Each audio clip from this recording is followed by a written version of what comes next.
Okay, so the next session is on game playing search. So the game playing search is somewhat different from the other search algorithms we did till now because you have an opponent, and when the opponent does a move, you don't know what move they're going to do. So you should be prepared for any move that your opponent does. So it becomes a little more difficult because you cannot predict what the opponent is going to do. If it is only one person who is involved or only one agent who is involved, then it becomes easier to predict something because all the moves are made only by the particular agent. So, search in a competitive environment means that two agents' goals are totally different. They are absolutely opposite each other. Okay, so if you have two players A and B, obviously A wants to win and B also wants to win. So A can play move which he thinks is good for him, but he doesn't know what B is going to play. So that's where you have problems in games, and the problem in games is that the they are very hard to solve. So, for example, if you take chess, you can say that there's an average branching factor of 35, and each player goes up to around 50 moves. So, at a particular time, there's a branching factor of 35. So altogether the search tree for chess will be 35 to the 100 because you have 100 moves and your branching factor is 35. And at every point in time to calculate what is the optimal solution becomes very infeasible. So suppose I take the starting configuration of the chessboard and I have to choose what is the first move that is to be made. So now, if you have to go down the tree till you get a terminal state, then we know that the search tree is really big, and it's not feasible to do that, especially when you're playing games like chess, which is actually time bound. You can't, take days together to make one move, etc. So, in such cases, you have a problem in using this the a type of configuration where we say like it's a complete configuration. So, complete game tree you cannot get. So, what you need to do is you need to try to reduce on the size of your search tree which you are going to use. So, before going into games like chess, let us talk about games where you go down till you reach the terminal state and then take the utility of that terminal state and you back it up to your start configuration and use that to decide what is the move to be made. One such game is the tic tac toe. So let us see the formulation of this game. Okay, obviously two-player game. Okay, if you take tic-tac-toe, that means you have it's something like the knots and crosses we were talking about. So you have like nine possible locations, and you have to either the max. You have two players. We call it the max player and the min player. So the max player actually starts the game, and then alternately you have min player playing, then max player, then min player till the game is over. And one person may win the game or neither of them may win, it may go into a draw. So let us look at the formulation of this game. So first of all, we have the initial state S naught. So what is this initial state S naught? At the beginning, it will be the blank noughts and crosses or whatever configuration that you have. And after the max player makes a move, the min player will make a move. Okay, after that the max player again has to make a move. So you look at the configuration which the max player gets at any particular point in time, and then decide what is the move to be made at that particular point in time. So you have the initial state, player S defines which player is moving in that particular state, and action S returns a set of legal moves in the state. And result SA is the transition model which defines the result of making a move in a state. Okay, making a move or an action A in a state S. And then you have the terminal test. So when you have a particular configuration which has been created, you check whether it is your terminal node. If it is a terminal node, it means the game is over at that particular point in time, and this will take a value of true or false. Okay, so that's the thing. And all these states where the game ends are known as your terminal states. And when you come to a terminal state, you have a utility function of that state. Okay, so this depends on the game that you have and what you have designed for it. Okay, so for example, you have something called backgammon. So in that game, the payoffs are between 0 and 192. And there are some zero sum games. So what do you mean by a zero sum game? If you take the utility of the max player and the utility of the min player and add them up, it comes to the same constant value. Okay, so if one player's utility comes down, the other player's utility will go up. So if chess is such a game, so in chess we can say that the payoff is either if A has if max player has a utility of 0 and min player has a utility of 1. And if max player has a utility of 1, min player has a utility of half, which means whoever has a utility of 1 has won the game and whoever has a utility of 0 has lost the game, or it can be half and half. Okay, so if both of them have a utility of half, it means that it's a draw. The game is a draw. And the initial state, actions and results define the game tree. Okay, so if we take the example of tic-tac-toe, we get this. Okay, so here you're starting with the initial configuration where everything is blank. Okay, and like I said, the max player is the one who makes the first move. So the max player is the one who puts crosses, right? So there are 9 possible ways this can be done. So these are the 9. So the branching factor here is 9 actually, and you have 9 possible configurations. Then for each of these you have the min player playing. So the min player will put a circle, and obviously there are 8 possible ways of doing this. And once that is done, then the max player again plays, and that he has 7 possible ways of putting the cross, etc. Till you come down to the terminal goal states. So here what is happening, either all the there's no place to put any more crosses or circles, or one of them has won the game.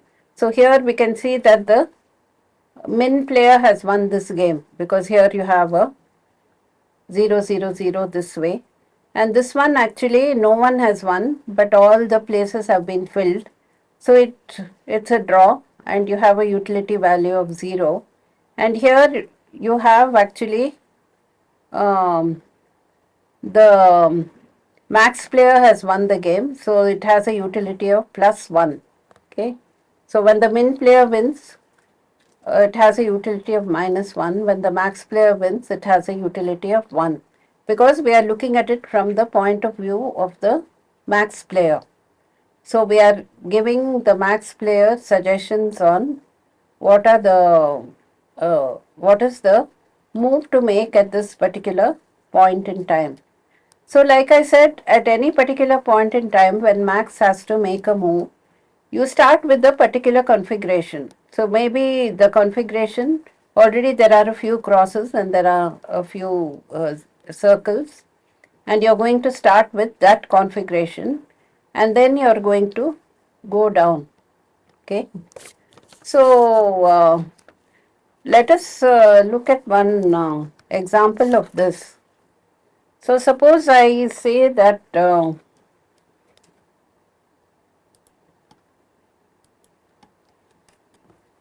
so we suppose this is one configuration which results in the middle. Okay, so you have played the game for some time.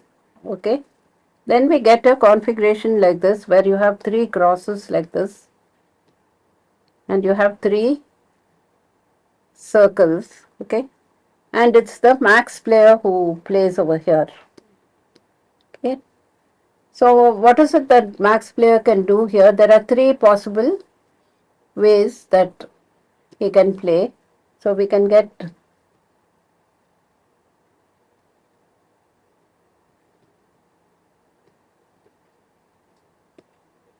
and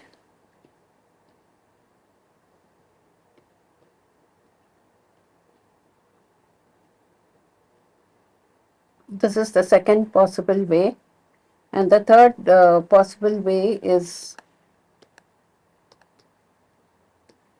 this is the third possible way. So if we look at the first move, we can see that there are three crosses in a line.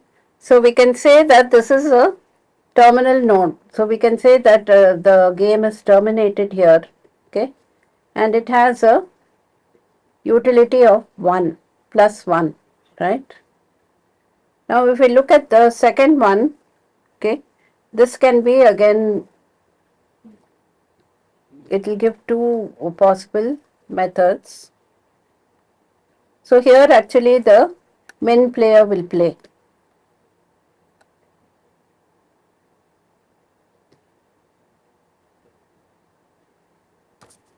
Okay, so one method is to put the circle there.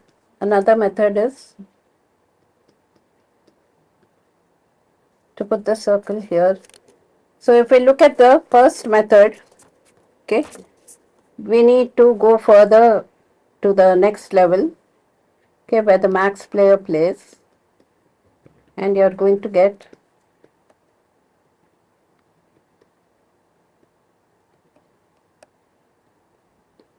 here no one wins and there are no places further, so you're going to get a 0 value here, whereas this one the min player wins, so you get -1 here.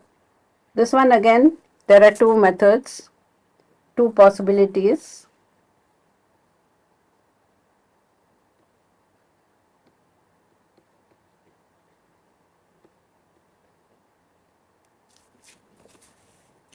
And the max player, there's one more possibility, so you'll get, so this has a value of 0, and if we take this one, you'll get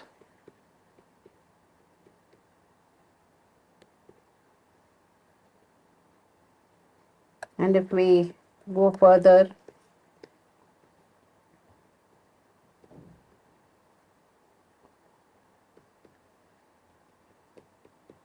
so this has a value of 1.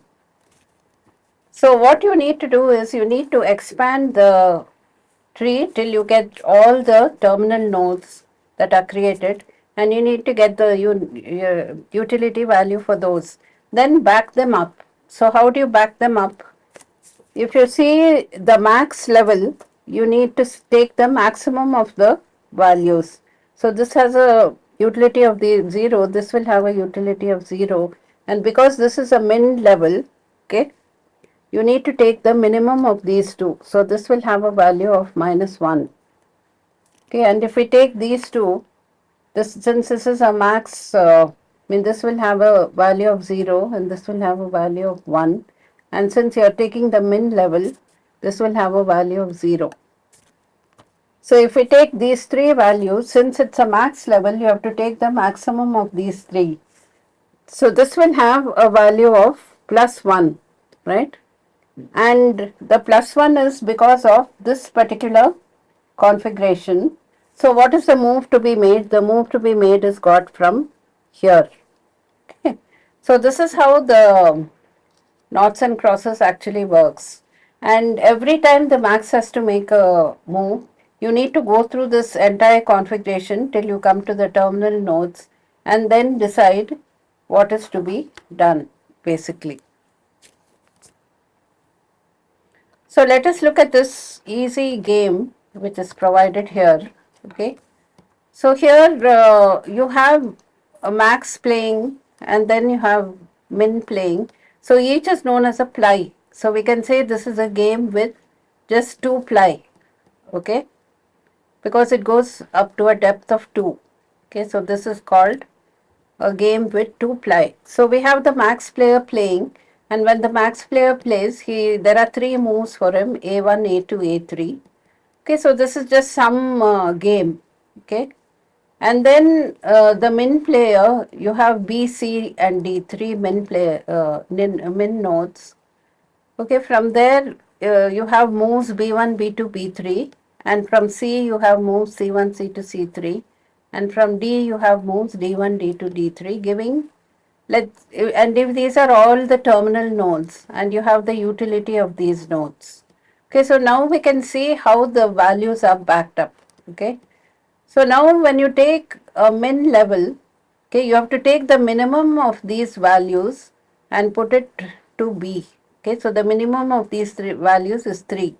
So B will have a value of 3. Similarly here, C will have a value of 2 and D will have a value of 2. Then to find the value taken by the root node, you need to back these three values up. Okay, since it's a max level, you should take the maximum of these three values. So this is 3. Okay, so A takes a value of 3 and the value of 3 it gets because of moving to B. So you can say that the move to be made, the best move to be made by A is A1. So this is how this type of a game works. So we can say that this is something like an exact search. So you're assuming that both the players are playing in an optimal fashion. Okay, but for example, the min player, you're assuming he's playing in a optimal fashion. But even if he doesn't play in an optimal fashion, you'll get a even better result for max basically. So this procedure is what is called the minimax procedure. So the for game trees, you have to use the minimax strategy. So you have a max level, then you have a min level, you have a max level, you have a min level, and when you back up the values, if it's a max level, you take the maximum of the utility values, and if it's a min level, you take the minimum of the utility values. So that's what we have done here. If it is a terminal node, you find the utility of the node, whatever state S you're at. Okay. And if it is a max level, you take the minimax, the max of the minimax result of the resulting state, no, the minimax value.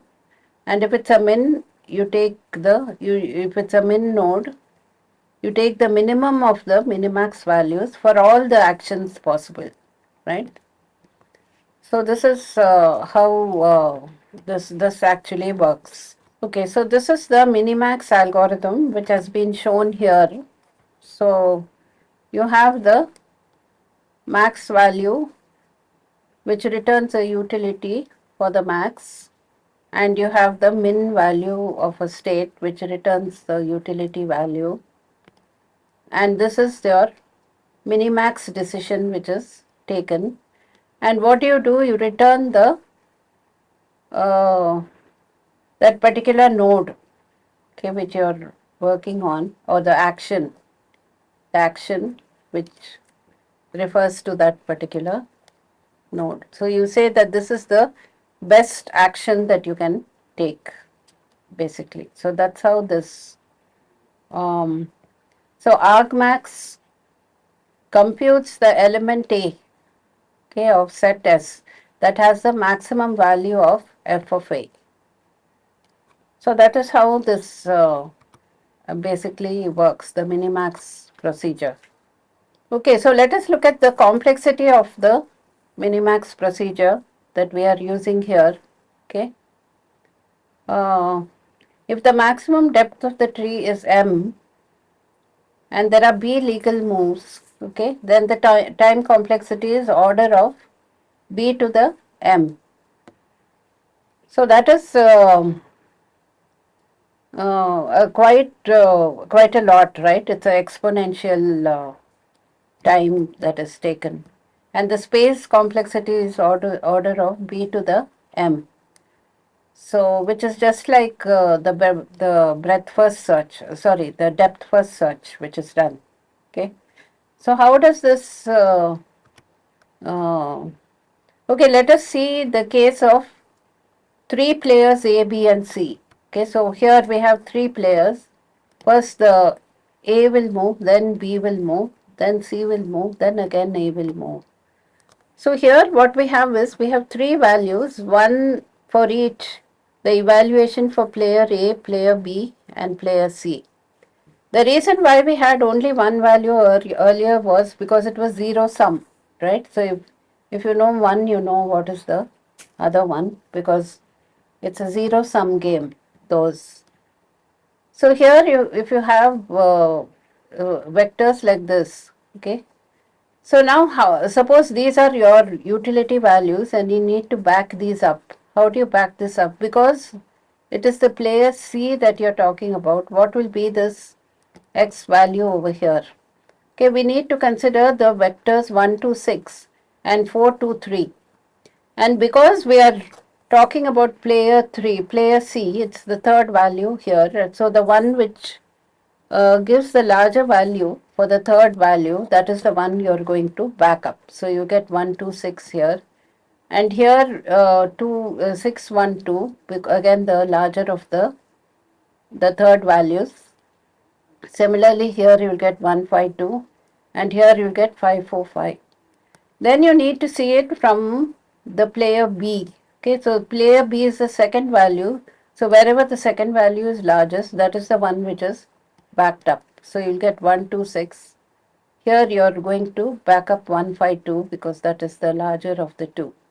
Then when you see to player A, you need to take the first value, the one which gives the higher. And since both are same, you need to have some way of choosing which one. So let's say that it chooses the left side, left one first.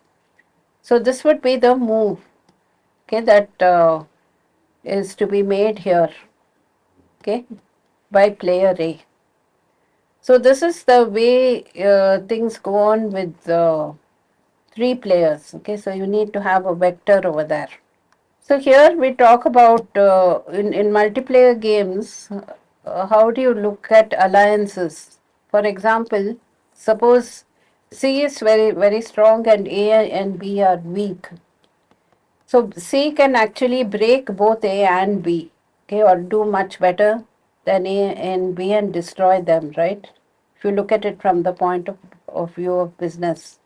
So what they can do is that A and B can sort of have an alliance and try to see whether they can weaken B, weaken C, okay. Otherwise, C can destroy both A and B. So these type of alliances are also possible. But this alliance will work only as long as C is strong. So because of all this that is going on, if C becomes weak, then that alliance will not have much value, we can see. Okay, so you can have in a game, in the game tree, you can talk about cases where there are alliances between players which come and go. Okay, so you can have an alliance, and after some time, you may not have an alliance. So when you have an alliance, say between player A and player B, you need to basically consider A and B together, right? So it makes changes in this particular values which you are going to get over here. But you can also consider them as separate, and you may find that they are getting the same value, right? So the player A and player B may be getting the same evaluation if they are actually collaborating and working with each other. So that's how the cooperation will work. So let us look at another concept here, which is known as the alpha beta pruning. So what happens here is, if you have a search tree which has been created by the minimax procedure, you will find that some alliances are, some of the edges that are there are not searched at all. So there is no point in evaluating those edges. Okay. So what we need to understand here is that the search tree in the case of Minimax is done in a depth first manner. So suppose you are going up to a depth of D, you will find that the leftmost node is first created, then it goes back and then it creates the next node, etc. So suppose we consider this. So first what is done is that A is expanded, so you will get A1, A2, A3. Then A1 is taken because you are going in a depth first fashion, and you find that B1, B2, B1 is created, then B2 is created, then B3 is created, then B1 is taken and B1 is expanded, etc. till you reach the level at which you are going to stop, and then you need to backtrack and go to the next nodes. So what happens is that this is actually evaluated in a left to right manner. And if you find that some nodes are not at all used, okay, let us see how this actually works. So suppose we consider this particular thing, okay, this figure. We can see here that first, if you take the first node to the left, and then the first node to the left is created. So this is 3. So if this is 3, since this is a min node, okay, you find that the value of this will be either 3 or less than 3. If any of these are less than 3, then this will become less than 3. So you can say from minus infinity to 3.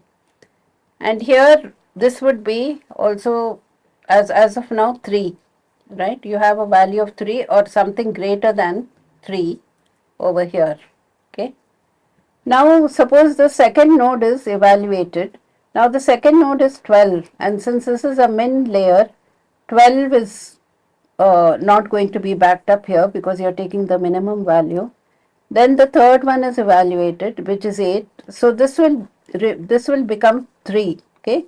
So earlier it was 3 or less than 3. Now it has become 3. This value is 3. Now suppose we go back and we expand the second node here. Okay, and we get the first value to be 2 over here.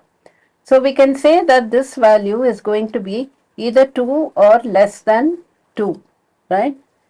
So what happens is, since this one has a maximum value of 2, we can see that the value of this node of whatever these two are not going to be reflected in the value over here.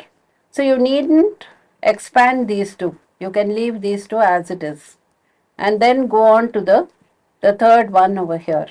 So this is what we mean by alpha beta pruning. So we find that there is no need to evaluate some nodes because whatever happens in those nodes is not going to affect the overall thing, right? Or the overall value of the root node.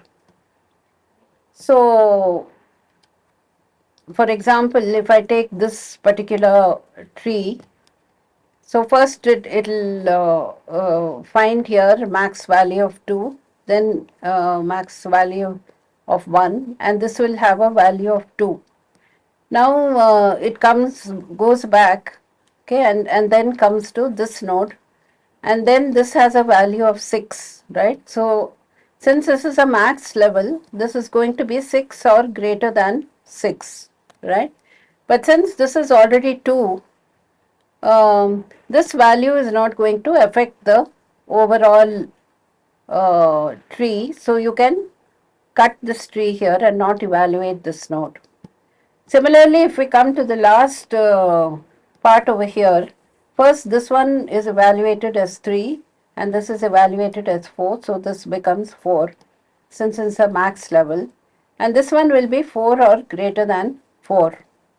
So now since this is a max level,